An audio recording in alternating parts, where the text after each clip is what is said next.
Muz va olov qo'shig'i turkumi shu qadar ko'p tafsilotlarga boyki, kitoblarni o'qish yoki HBO kanali tomonidan taqdim etilgan seriallarni tomosha qilish jarayonida adashib ketish yoki chalkashish juda oson. Umid qilamanki, ushbu video barchasini tartibga solib olishingizda yordam beradi.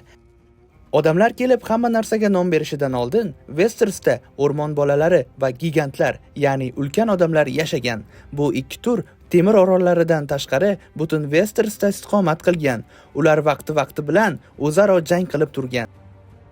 Gigantlar faqat Westerosda topilmagan. Ularning jasadlarini butun Essos bo'ylab ham uchratish mumkin. Hozirgi xaritaga qaraganingizda Westeros va Essos o'rtasida geografik bog'liqlik yo'qligini ko'rasiz, lekin har doim ham unday bo'lmagan.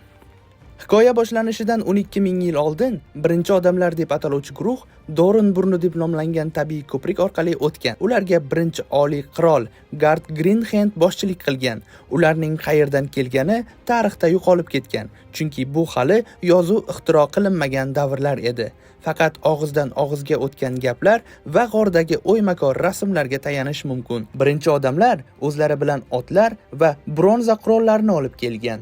Avvaliga tinchlik edi, lekin odamlar o'rmon bolalari sehr yordamida ularni kuzatishi mumkinligini bilgach, sehrli daraxtlar, ya'ni weirwoodlarni kesishni boshladi. Ularning muqaddas daraxtlarida o'yilgan yuzlar bor edi va bolalar o'rmonni himoya qilish uchun ularning ko'zlari orqali boqishi mumkin edi. Bu ikki tur o'rtasida urushni keltirib chiqardi va o'rmon bolalari Essosdan bostirib kelayotgan bosqinni to'xtatish uchun sehr yordamida Doran burnini yo'q qilishga majbur bo'ldi. Doran burni o'rnida Stepstones deb ataladigan orollar zanjiri qoldi. O'rmon bolalari kuchli sehrga ega bo'lgan, ammo son jihatdan odamlardan juda kam edi. Urushda hech kim g'olib bo'lmadi. Dastlab odamlarning qo'li baland kelayotgan bo'lsa-da, ular oxiri tinchlik bitimini imzoladi va Westerosda birga yashay boshladilar. Ochiq yerlar endi odamlarga tegishli bo'ldi. O'rmonlar esa o'rmon bolalarining yangi uyiga aylandi. Westerosning eng chekka shimolida abadiy qish yerlari deb ataladigan hudud bor. 8 ming yil oldin boshqalar aynan o'sha yerdan kelgan. Bu hudud haqida juda kam narsa ma'lum, chunki u deyarli o'rganilmagan. Boshqalar mag'lub etilgach, ularning ehtimoliy yana bir hujumini oldini olish uchun devor qurilgan. Brandon quruvchiga nafaqat devorni, balki Winterfell va Westerosdagi boshqa yirik obidalarni qurish sharafi beriladi. Devor tufayli son-sanoqsiz odamlar Westerosning qolgan qismidan ajralib qoldi. Ular o'zlarini ozod xalq deb atay boshladi. Boshqalar esa ularni yovvoyilar deb atardi. Ularning yashash sharoiti shunchalik og'ir ediki, go'daklar o'limi juda yuqori bo'lgani sabab bolalariga kamida 2 yoshga to'lmaguncha ism qo'yishmasdi. Ular juda sodda va ibtidoiy bo'lib qolishgan. Faqatgina Hardhome shaharchasini aholi punkti deb atash mumkin edi, ammo u hikoya boshlanishidan 600 yil oldin sirli ravishda vayron bo'lgan. Ba'zi devor ortidagi qirollar barcha ozod xalqni birlashtirib, janub tomonga hujum qilishga uringan, ammo barchasi muvaffaqiyatsizlikka uchragan. Boshqalardan yoki oq piyodalardan himoyalanish uchun devor bo'ylab 19 ta qasr qurilgan. Tungi qorovul o'shandan beri o'sha yerda xizmat qiladi. Brandon quruvchi Starklar xonadonining asoschisi edi. Yillar o'tib, qirolliklar shakllana boshladi. Starklar shimol qirollariga aylanishdi va oxir-oqibat boshqa barcha shimoliy qirollarni mag'lub etishdi. Lan Makkor Casterly qoyasini Casterlylardan tortib oldi va g'arbiy yerlarni boshqaruvchi birinchi Lannister qiroliga aylandi. Gard Greenhand va uning avlodlari unumdor kengliklar, ya'ni Reach hududini to'liq nazorat qilgan. Gardning to'ng'ich o'g'li Gard Bog'bon bu yerning birinchi qiroli bo'ldi va Targaryenlar High Garden qasrini Tyrelllarga berguncha ular ming yillar davomida u yerda hukmronlik qilishdi. Hozirgi Stormlands qirolligini Bo'ron qiroli Durin boshqargan. Bu mintaqada ob-havo sharoiti tufayli 6 ta qasr qurilib, vayron bo'lgan. Nihoyat Brandon quruvchi yordamida Storm's End qasri qad ko'targan. Durindal xonadonining asoschisi bo'ldi. Ular oxirgi Durindal Orus Baratheon tomonidan jangda o'ldirilgunga qadar qirol bo'lib qolishdi. keyinchalik Orusga tutingan akasi Aegon istilochi tomonidan ushbu qasr sovg'a qilingan. Qirol Grey Temir orollarini boshqargan va bu hududdagi barcha hozirgi xonadonlar o'zlarini uning avlodlari deb bilishadi. Temir orollarga joylashgan birinchi odamlar o'rmon bolalari ta'siriga tushmaganlar va o'z dinlarini shakllantirgan. O'rmon bolalari dinini qabul qilib, eski xudolarga sig'ingan boshqa odamlardan farq qilishadi. Bu orollarda sehrli daraxtlar o'smaydi. Bu esa dinning farqlanishini tushuntirishi mumkin. Qirol Greydan keyin har bir orol ikkita qirol tomonidan boshqarilgan. Orolni boshqaruvchi Tosh qirol va dengizda hukmronlik qiluvchi Tuz qirol. Ular doimo Westerosning boshqa hududlariga hujum qilib, tinchini buzib kelishgan. Ularning shafqatsiz madaniyatini hisobga olsa, orollar o'zaro ham tez-tez urushib turgan.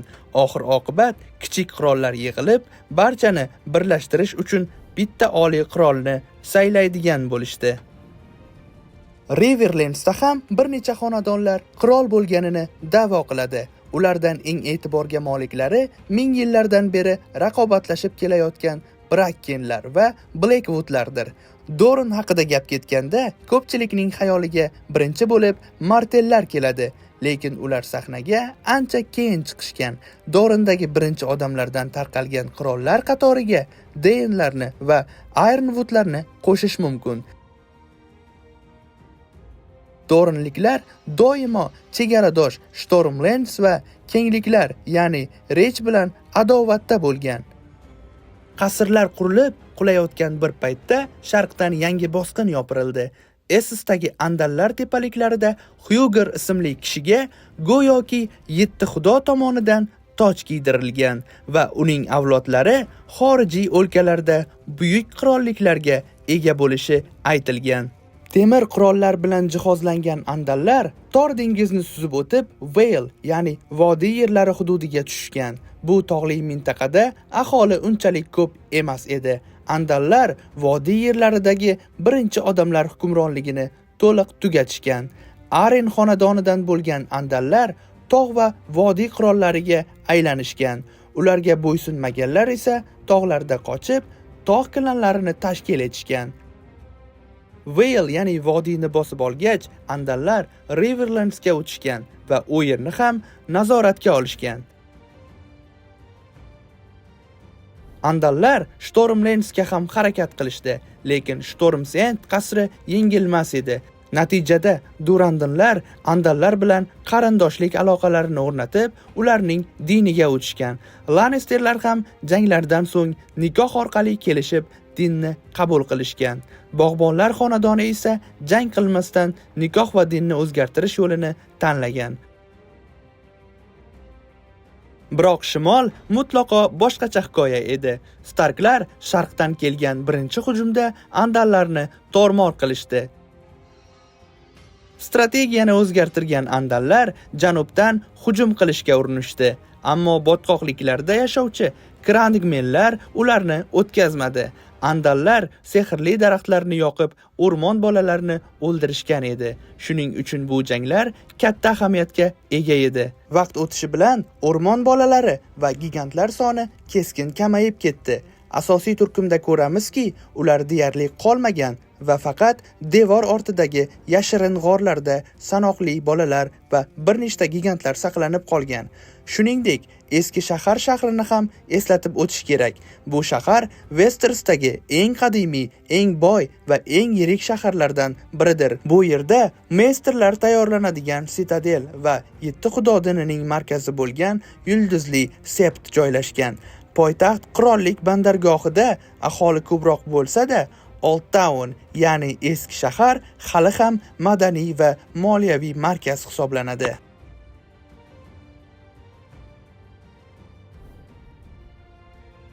Endi Targaryenlarning Westerosda qanday qilib hukmron bo'lganiga o'tamiz. 5000 yil oldin Essesda Valeriya shahri barpo etilgan edi. Bu Valeriya erkin mulkining ilk davrlari edi. Agar Ajdar xonadoni serialini ko'rgan bo'lsangiz, bu tarixni bilasiz. Miloddan avvalgi 114-yilda birinchi Targaryen, Aegon o'z oilasi va 5 ta ajdari bilan Dragonstone oroliga joylashadi. 12 yil o'tgach, Valeriya halokati yuz berib, deyarli barcha ajdaho lordlari qirilib ketadi. 100 yil davomida Targaryenlar o'z kuchini oshirib boradi. Aegon Targaryen o'zining 2 rafiqasi bir vaqtning o'zida opa-singillari Visenya va Rhaenys bilan Westerosni zabt etishni boshlashadi. Bu sana hozirgi taqvimning boshlanishi hisoblanadi, ya'ni 1-yil. Ular materikning sharqiy sohiliga tushadi va Aegon barcha mintaqalarni yengib, butun qit'ani birlashtiradi. Faqat Dorinliklar uzoq vaqt qarshilik ko'rsatadi. Ularning partizanlik urushi tufayli Aegon ularni tinch qo'yishga majbur bo'ladi. Faqat 187-yilda Martelllar nikoh shartnomasi orqali Targaryenlarga qo'shiladi. Shuning uchun ham Dorin o'ziga xosdir. U urush bilan emas, tinchlik yo'li bilan birlashgan yagona qirollikdir. Targaryenlar sulolasi Robert Baratheon isyoni ko'tarilguncha, ya'ni 283-yilgacha hukmronlik qildi. Isyondan so'ng Baratheonlar yangi hukmron xonadonga aylandi. 7 qirollik quyidagilardan iborat edi: Shimol, Riverlands, Vale, Westerlands, Reach, Stormlands va Dorin.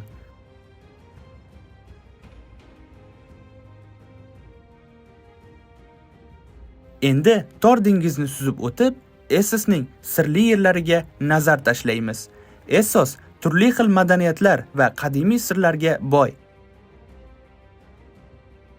Biz g'arbdagi 9 ta erkin shaharlardan boshlaymiz.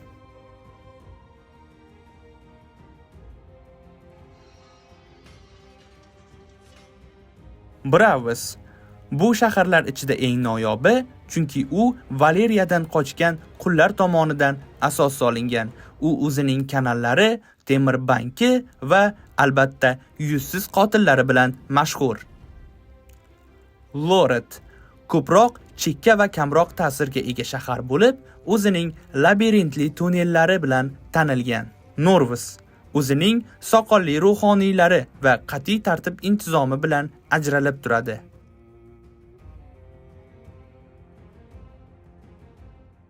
Qahor Valeriya po'latini qayta ishlay oladigan temirchilari va shaharni Dothrakiyaliklardan qutqargan benuqsonlari bilan mashhur.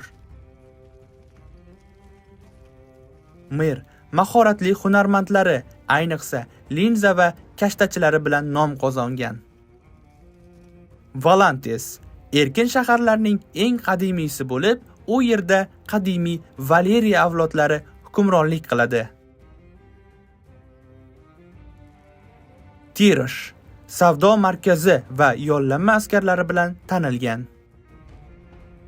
Pentis boy savdogarlar tomonidan saylanadigan shahzoda tomonidan boshqariladi.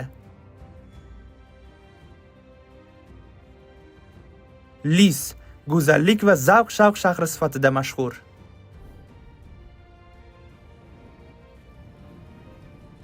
Sharqqa qarab harakatlanib, biz Dothrakiya dengiziga, ko'chmanchi Dothrakiya otliqlari istiqomat qiladigan keng ko'lamli o'tloqlarga duch kelamiz. Bu shafqatsiz jangchilar o'z xonlari tomonidan boshqariladigan kalasarlarda yashaydi. Dothrakiya madaniyati kuch, harakatchanlik va bosqinchilikka asoslangan bo'lib, ularning tili va an'analari turmush tarzi bilan uzviy bog'liqdir. Janubi sharqda quldorlar yurti joylashgan bo'lib, u qul savdosi bilan mashhur bo'lgan 3 ta shaharni o'z ichiga oladi: Astapor, Yunkai va Merin.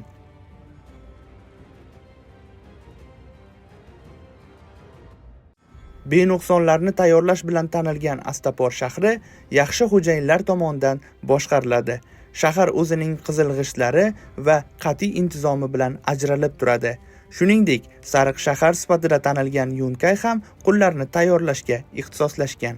Shahar dono xo'jayinlar tomonidan boshqariladi va Astapor hamda Merin bilan solishtirganda kamroq muhofazalangan. 3 ta shaharning eng kattasi bo'lgan Merin o'zining ko'plab piramidalari va hukmron elitasini o'z ichiga olgan mashhur ulkan piramidasi bilan tanilgan. Shahar murakkab ijtimoiy tuzilishga va quldorlarga qarshi qo'zg'olonlar tarixiga ega. Qizil sahrodan o'tib, yanada janubi sharqroqda Kvort shahri joylashgan.